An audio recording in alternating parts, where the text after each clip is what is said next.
Hello, everyone. Welcome to the Newsbrowse News broadcast.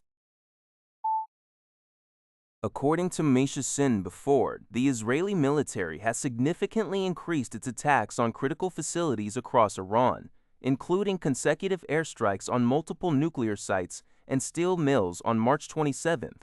Israeli media reports indicate that this acceleration of attacks is motivated by the military's apprehension that U.S. President Trump might declare an early end to the conflict.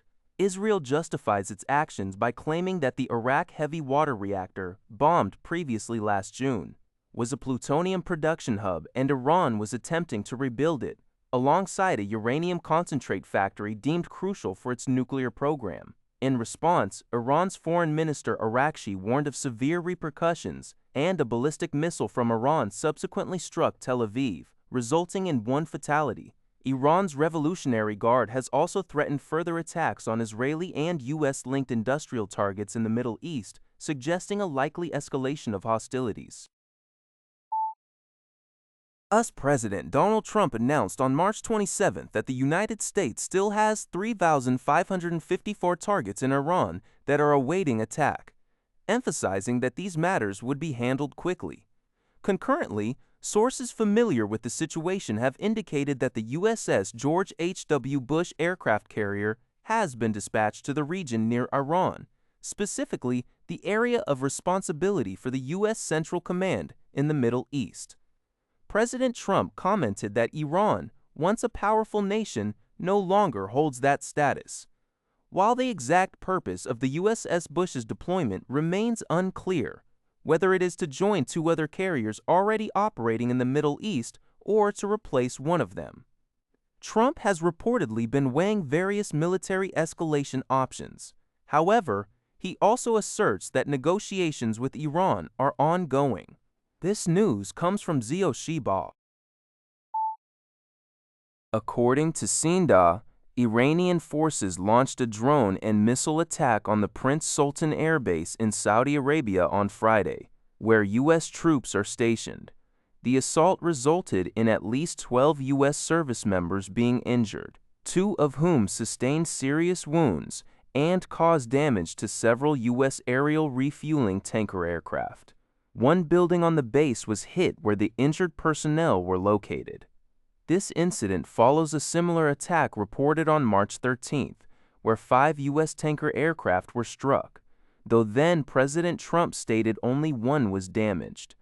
Amid escalating tensions, the Iranian military has declared that hotels housing U.S. forces in the Persian Gulf region would be considered legitimate targets. Since the U.S. and Israel began significant military operations against Iran on February 28th, the U.S. military has reported at least 13 fatalities and 303 injuries, including Army Sergeant Benjamin N. Pennington, who died after being wounded at the same Saudi base on March 1st.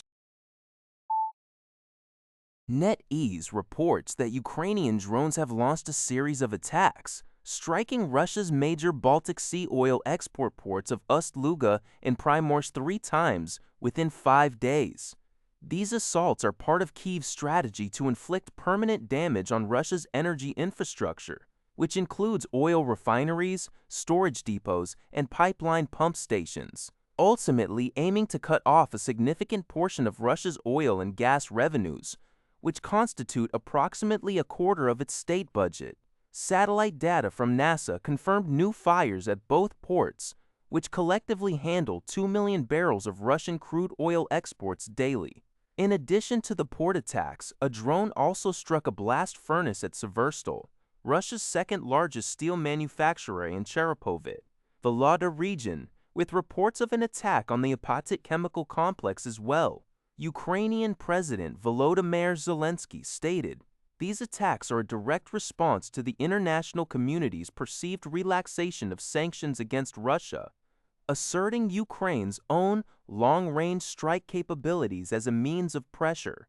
The intensity and frequency of these strikes suggest a deliberate effort to render these critical facilities unrecoverable, as was reportedly the case with the Feodosia oil terminal in Crimea after previous Ukrainian attacks."